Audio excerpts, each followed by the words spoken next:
지난 주간은 고난 주간으로 마가와 함께하는 예수님의 마지막 일주일이라는 주제로 전교인 특별 새벽 기도회를 인도했습니다. 고난 주간에 예수님의 고난에 동참하는 의미로 항상 하는 새벽 기도회지만 우리가 특별히 더 이 기간에는 모여서 기도하며 주님의 고난에 동참하자, 그런 의미로 진행했습니다. 이때 마가와 함께하는 예수님의 마지막 일주일, 이렇게 택한 이유는 마가라는 제자를 보면은 그는 예수님을 일찍이 따라다닌 사람이었지만 예수님께서 붙잡히실 때 벌거벗은 몸으로 도망간 청년이 마가라, 그렇게 이해를 합니다. 또 이 마가라는 청년은 오순절 마가의 다락방에서 성령의 강림을 체험하고 초대교회, 시작하는 교회의 밑바탕이 된 그러한 청년이 마가라는 것을 알 수가 있습니다. 그래서 바울과 사울이 예루살렘에 부조를 할 때 마가도 동참했던 사람이 그런 인물입니다. 그런 마가가 다시 그 신앙의 열정을 가지고 바울과 바나바와 함께 1차 전도행을 갔다가 전도행이 힘들다고 포기하고 혼자서 예루살렘으로 돌아와 버린 그런 사람이 마가라는 것입니다. 바꿔 말하면 신앙이 좋을 때는 예수님을 따르던 사람이었는데 조금 환난이 닥치게 되면 다 팽개치고 예수님을 떠나가는 사람, 그렇게 신앙이 요동치는 이러한 인물이 마가이지만 결국은 마가를 베드로는 나의 믿음의 아들이라 표현하고 바울 역시 마가를 나에게 유익한 자라 이렇게 인정해 줍니다. 그런데 이러한 인정을 떠나서 마가는 마가복음을 기록한 저자라고 이야기하는 것입니다. 사실 마가는 베드로의 믿음의 아들이었는데 복음서를 기록한 시대를 보게 되면 오히려 예수님의 12 사도인 마태나 요한보다도 마가의 이 마가복음이 더 일찍 쓰여졌다. 그래서 학자들은 마태도 마가가 쓴 것을 보면서 그의 기억을 더듬어 마태복음을 기록했다, 이렇게 이야기를 합니다. 이처럼 마가라는 인물은 신앙이 크게 요동치는 자였는데 결국은 마가복음을 기록하며 위대한 신앙으로 남게 되었다. 어찌 보면은 우리가 이 시대를 살면서 우리의 신앙도 마가처럼 뜨거웠을 때는 주님을 위하여 다 헌신하겠다 약속하고 다짐하지만 또 시험을 당하게 되면은 내가 언제 주님을 위하여 충성했는가 전혀 알아볼 수 없을 만큼 변질된 이런 모습을 보여줍니다. 그래서 비록 우리의 신앙도 어떨 때는 좋았다 나빴다 요동치지만 결론은 마가처럼 위대한 신앙인 되기를 원해서 이번 고난주간에는 마가를 통해서 은혜를 받았습니다. 그래서 이제 마가와 함께하는 예수님 마지막 일주일, 이러한 제목으로 은혜를 나누다 보니까 부활절인 오늘도 역시 일주일이기 때문에 마가복음을 통해서 은혜를 받았으면 좋겠다 생각이 되어서 오늘 본문 마가복음 16장 1절부터 8절까지 말씀 가지고 은혜를 받으려고 합니다.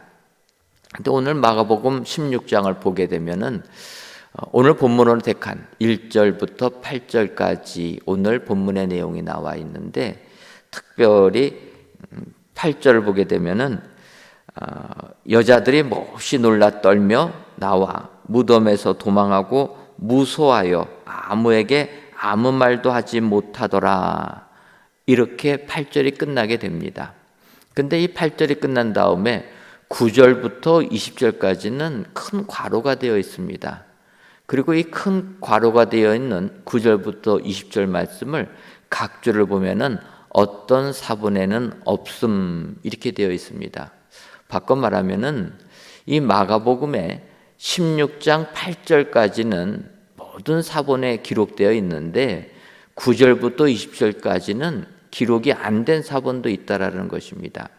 그래서 이 기록이 안 된 사본들을 보면은 더 초기에 쓰여진 마가복음에 기록이 안 됐다라 이렇게 봅니다. 그렇기 때문에 학자들은 큰 괄호를 만들어서 이 부분은 없는 것이 더 맞을 것이다. 그렇게 판단해서 8절까지를 인정하는 부분입니다. 그래서 오늘 어찌 보면 마가복음 16장 1절부터 8절까지 있는 말씀은 마가복음의 마지막 부분이다. 특별히 8절은 마가복음을 종결짓는 표현이라는 것입니다. 그때 이 부활하신 예수님이 살아났다는 것을 통보받은 그 여인들이 무덤에서 도망하고 무서워하여 아무에게 아무 말도 하지 못하더라. 이렇게 하면서 마가복음이 맞춰진다라는 것입니다. 사실 이 여인들은 예수님께서 십자가 못 박혀 돌아가시고 나서 그 예수님 몸에 향유를 바르기 위하여 무덤을 찾아왔던 여인들이었습니다. 근데 그 여인들이 부활하셨다는 소식을 듣고 아무 말도 하지 못했다. 마가복음의 결론은 아무에게도 아무 말도 하지는 못하는 사건이 벌어진 것으로 끝을 내고 있습니다. 그런데 마가복음을 전체적으로 보게 되면 마가는 많은 설명을 하지 않습니다. 그리고 예수님께서 이 땅에 오셔서 사역을 하실 때 특별히 이적을 보여줄 때는 마가는 더 누누이 강조합니다. 주님께서 아무에게도 이 일을 알리지 말라. 이런 부분이라는 것입니다. 특히 예수님께서 하시는 말씀을 보게 되면 나병 환자를 주님께서 고쳐주십니다. 그러면서 그 나병 환자에게 아무에게 아무 말도 하지 말고 그렇게 표현합니다. 회당장의 딸을 살려주셨을 때에도 아무도 알지 못하게 하라. 여러분, 죽은 회장장의 딸이 다시 살아난 사건은 얼마나 놀라운 이적입니까? 우리 같으면은 이런 놀라운 이적은 세상에 나가서 알려줘야 되지 않습니까? 그런데 예수님께서는 아무도 알지 못하게 하라. 이렇게 말씀하신다는 겁니다. 귀 먹고 말 더듬는 자에게 주님께서 에바다 하시면서 그의 귀를 또 말을 하게 해주시는데 이때도 아무에게도 이르지 말라. 이런 이적 베푼 것을 굳이 세상에 나가서 알게 하지 말라라는 것입니다. 벳세다에서 맹인을 고쳐줄 때는 너는 집으로 들어가지 마을로 들어가지 말라라는 거예요. 그냥 너가 보게 됐다라는 사실을 그냥 식구들만 알면 됐지 일일이 마을 가서 떠들지 마라. 마가는 예수님께서 이런 놀라운 이적 베푼 것을 세상에 그렇게 알리지 말라고 말씀하셨다 기록하는 것입니다. 그리고 오늘 마가복음 마지막 절도 아무에게도 아무 말을 하지 못하는 사건이었다 이야기합니다. 전체적으로 마가는 사람들의 말, 사람들을 설득시키기 위한 말을 안 한다는 겁니다. 사실 우리는 얼마나 사람들을 설득하기 위해서 말들을 많이 합니까? 하지만 이 놀라운 역사는 말이 필요 없다라는 거예요. 주님께서 이 땅에 오셔서 천국 복음을 전파하시면서 많은 이적들을 보여주신 것, 사람들에게 이해하려고 이해시키려고 말할 필요가 없다라는 것입니다. 그러고 보면 성경에서도 중요한 부분이 일어날 때는 굳이 말을 못하게 하신다라는 겁니다. 여러분, 세례 요한이 이 땅에 태어날 때 그의 아버지 넓도록 아들이 없었습니다. 자식이 없었습니다. 그때 하나님께서 사가랴에게 말씀하십니다. 너가 아들을 낳을 것이다. 그런데 그 말을 들은 순간 세례 요한이 태어날 때까지 사가랴는 말문이 막혔다는 거예요. 말 못하는 자가 되었다는 것입니다. 우리도 세상 살면서 우리의 말을 가지고 많이 사람들을 설득하려고 합니다. 하지만 그 말이 필요 없는 사건이 더 많다는 것입니다. 더군다나 예수님의 부활을 세상에 알릴 때 우리는 우리의 온갖 지식을 총동원해서 부활을 알립니다. 하지만 마가는 예수님의 부활 사건, 사람을 설득하기 위하여서 설명할 필요가 없다라는 것입니다. 예수님의 향유를 부으려고 갔던 여인들, 그 여인들 아무에게도 아무 말도 하지 못하는 사건, 그 일이 일어났다라는 것으로 끝맺고 있다라는 것입니다. 따라서 오늘 이 시간 우리 예수님께서 부활하셨 이 기쁨의 사실을 우리는 어떻게 해야 되는가? 정말 아무에게도 아무 말도 하지 못하는 사건이 무엇인가? 오늘 본문을 통해서 살펴보고 정말 이러한 놀라운 역사를 믿음으로 받아들이셔서 부활의 영광에 또 부활의 은혜에 동참하시는 모든 성도님들 되시기를 주님의 이름으로 축원합니다. 그렇다면 오늘 본문에서 이야기하는 아무에게도 아무 말도 하지 못하는 사건은 어떤 사건이 있습니까? 첫째로 벌써 돌이 굴려져 있는 사건입니다. 오늘 보면 마가복음 16장 4절을 보면 눈을 들어 본즉 벌써 돌이 굴려져 있는데 그 돌이 심히 크더라. 안식 후 첫날 매우 일찍이 해 돋을 무렵에 무덤으로 간 여인들은 걱전이 앞섰습니다. 그것은 주님께 그 장례를 잘 치르기 위해서 향유를 발라드리려고 하는데, 그런데 그 무덤이 돌로 막혀 있으니까 우리가 가도 그 돌을 어떻게 움직일까? 누가 이 돌을 돌려줄 수 있을까? 그 고민을 하면서 무덤을 가게 되었다는 것입니다. 그런데 그 여인들이 무덤에 도착하니까 벌써 돌이 굴려져 있었다는 것입니다. 여러분, 이 여인들은 돌이 굴려져 있는 것을 보면서 더 이상 말할 수 없는 사건이 그들에게 임한 것을 깨닫게 되었습니다. 이것이 영적 거룩한 경외심이 생긴다는 거예요. 여러분, 우리가 세상에서 정말 놀라운 은혜와 체험을 하게 되면 말을 못하게 된다는 것입니다. 더 이상 할 말이 없어지는 거예요. 예를 들면 이스라엘 백성들이 모세의 지도를 받아서 홍해바다를 건너게 됩니다. 홍해바다를 마른 땅같이 건넜을 때 출애굽기 14장 31절을 보면 이스라엘이 여호와께서 애굽 사람들에게 행하신 그 큰 능력을 보았으므로 백성이 여호와를 경외하며 여호와와 그의 종 모세를 믿었더라, 이렇게 표현합니다. 이스라엘 백성들은 지금 눈앞에서 홍해바다가 갈라지는 그 상상도 하지 못할 놀라운 이적을 체험하게 됩니다.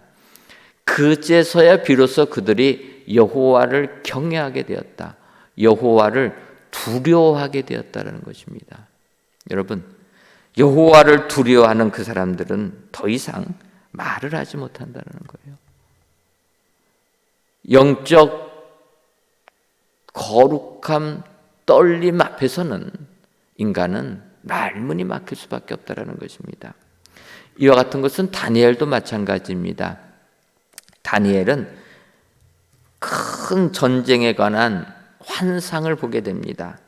특히 그 마지막 날에 이 백성들이 당할 일을 내가 너에게 깨닫게 하러 왔다고 하는 가브리엘 천사의 그 마지막 때에 대한 예언을 듣게 됐을 때 다니엘서 10장 15절을 보면 그가 이런 말로 내게 이를 때에 내가 곧 얼굴을 땅에 향하고 말문이 막혔더니, 가브리엘 천사를 통하여서 그 마지막 때 일어난 일을 다니엘이 보게 되니까 말문이 막혀버렸다는 것입니다.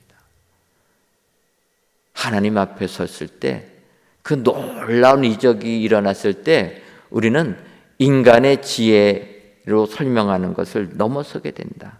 우리는 말문이 막힐 수밖에 없다는 겁니다. 사실 인간이란 존재는 자기가 상상하는 것까지 생각할 수 있지, 자기가 상상하는 것 이상을 넘어가게 되면 더 이상 생각조차를 못하는 것이 인간이라는 겁니다. 이 하나님의 놀라운 이적의 역사는 우리의 생각 이상을 넘어가기 때문에 그 앞에서는 말문이 막힐 수밖에 없다라는 것입니다. 예수님의 부활 사건을 통해서 그 여인들은 말문이 막히는 사건을 경험하게 되는데 그 첫 번째가 돌이 굴러져 버린 사건이라.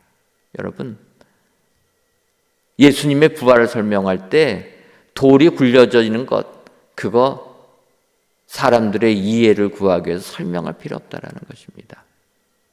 우리 하나님은 우리를 구원하기 위하여 예수님을 십자가에 못 박으시고 그를 부활시켜 주심으로 우리에게 구원의 은혜를 주신 줄 믿습니다. 그 부활의 은총을 주시는 첫 번째 사건은, 그래서 아무 말도 하지 못하게 만드는 사건은 돌을 굴려주신 은혜라.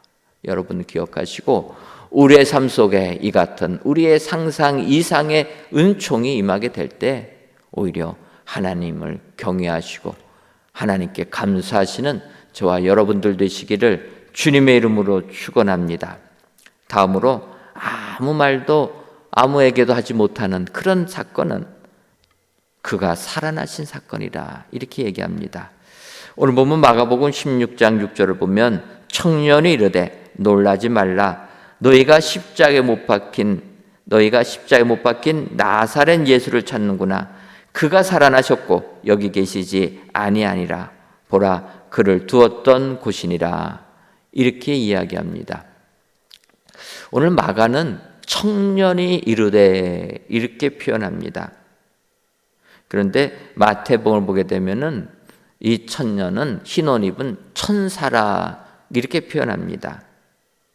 근데 마가는 천사라고 그렇게 신비한 존재로 표현하지 않습니다. 마가는 그냥 사람인 청년이라는 것입니다. 신비할 필요가 없다라는 것입니다. 그리고 그 청년이 말하는 것은 십자가에 못 박히신 나사렛 출신 예수님이 다시 살아나셨다라는 것입니다.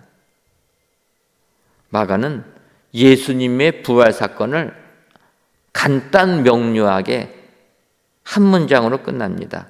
십자가에 못 박히신 나사렛 예수가 살아나셨다. 여러분, 사람들은 무언가 설명을 장황하게 해야지만 이해를 한다 이렇게 생각합니다. 그래서 어떤 사람에게 이해를 구하고 어떤 사람을 설득하려면은 말을 계속 붙입니다. 내가 말을 많이 해야지만 그들이 이해하기가 쉽다라는 생각입니다. 그런데 정말로 중요한 것은 긴 말이 필요 없습니다. 가장 중요한 것은 가장 간단하게 우리에게 말해주는 사건이라는 것입니다. 긴 말이 필요 없다라는 거예요. 말이 필요 없습니다. 사람은 살면서 말하면서 살 수밖에 없는 존재지만 위대한 것을, 놀라운 것을 체험할 때는 말이 필요 없다라는 거예요. 여러분, 예수님께서 다시 살아나신 것도 마찬가지라는 거예요. 말이 필요 없습니다. 마가는 나사렛 예수 살아나셨다. 그 한마디로 끝내버립니다. 다른 복음서들은 여러 가지 믿지 못하는 제자들 이래서 믿고 저래서 믿고 설명하는데 마가는 끝인 겁니다. 살아나셨다. 가히 아무에게도 아무 말도 하지 못하는 사건이 일어났다라고 끝내버린다는 것입니다. 여러분, 예수님이 부활하신 그 사건, 아무에게도 아무 말도 하지 못하는 위대한 엄청난 사건이라 여러분 기억하시고 그 부활하신 예수님을 그대로 믿으심으로 부활의 은총에 동참하시는 여러분들 되시기를 주님의 이름으로 축원합니다. 끝으로 아무에게도 아무 말도 하지 못하는 그 사건은 먼저 갈릴리로 가신 사건입니다. 오늘 보면 마가복음 16장 7절을 보면 가서 그의 제자들과 베드로에게 이르기를 예수께서 너희보다 먼저 갈릴리로 가시나니 전에 너희에게 말씀하신 대로 너희가 거기서 배우리라 하라 하는지라 이렇게 말씀합니다. 예수님께서 전에 너희에게 먼저 갈릴리로 가시겠다 하신 그 말씀 그대로 가셨다라는 겁니다. 그 부분은 예수님께서 마가복음 14장 28절에 그렇게 말씀하십니다. 그러나 내가 살아난 후에 너희보다 먼저 갈릴리로 가리라. 먼저 해주신 말씀 그대로 주님 행하셨다라는 것입니다. 그래서 어찌 보면은 주님께서 먼저 갈릴리로 가셨다라는 것은 부활하신 예수님께서 이 땅 위의 사역을 계속하고 계신다는 의미를 가지고 있습니다. 뿐만 아니라 그 일을 위하여 맡긴 제자들에게 비록 주님을 배반하고 다 떠났어도 그 제자들에게 다시 그 일을 맡기겠다, 그런 의미로 사용하고 있다라는 것입니다. 여러분, 예수님께서는 부활하신 이후에 제자들을 찾아가서서 다 사명을 계속 맡기십니다. 엠마오로 가는 두 제자에게 나타나셔서 뜨거움을 주시고, 도마도 만나 주시고, 베드로에게까지 가셔서 사명을 주신다라는 것입니다. 이처럼 예수님께서 제자들을 다시 만나 주시는 그 사건은 더 이상 말이 필요 없는 사건이라. 이것 때문에 우리에게는 하늘의 축복을 받게 된 줄 믿습니다. 바울 사도가 로마까지 가는 과정 속에서 그가 풍랑을 만나 어려움을 겪게 됩니다. 근데 그 풍랑을 만나기 전에 베닉스로 가는 그 배가 그 과정에 풍랑을 만나게 되는데, 그때 그 풍랑 속에서 바울이 하나님께 기도하다가 하나님의 음성을 듣게 됩니다. 그 음성은 사도행전 27장 24절 말씀입니다. 바울아, 두려워하지 말라. 내가 가이사 앞에 서야 하겠고 또 하나님께서 너와 함께 항해하는 자를 다 너에게 주셨다 하셨으니, 이런 하나님의 약속의 말씀을 듣습니다. 바울에게는 가이사 앞에 가야 되는 사명이 있습니다. 그래서 로마까지 가서 복음을 전해야 되는 사명이 있습니다. 그 사명이 있을 때에는 이 풍랑이 아무리 우리를 죽이려고 삼키려고 해도 죽을 수 없다라는 것입니다. 사명을 감당하기 위해서는 이 풍랑 아무런 문제가 되지 않는다. 더군다나 그 사명 때문에 너가 살아야 되기 때문에 너와 함께한 사람들도 다 구원해 주실 것이다. 하나님의 약속의 말씀이라는 것입니다. 여러분, 예수님께서 갈릴리로 가신 그 사건은 우리에게 사명을 주시는 사건이라는 것입니다. 이 사건도 아무에게도 아무 말도 하지 못하는 엄청난 사명이라는 겁니다. 그 사명을 제자들이 받았고 바울 사도가 받았고 2000년이 지난 우리 모두도 지금도 똑같이 사명을 받은 줄 믿습니다. 그래서 부활하신 예수님을 체험하고 그 예수님께 감사하는 우리는 그 예수님이 먼저 갈릴리로 가셨다라는 것을 기억하고 우리도 사명받아 주의 일을 힘쓰는 자들이 되어야 될 줄 믿습니다. 부활 주님이 나의 주님이 되셔서 우리가 복음을 증거할 때 우리에게는 하늘의 큰 축복이 임하게 될 줄 믿습니다.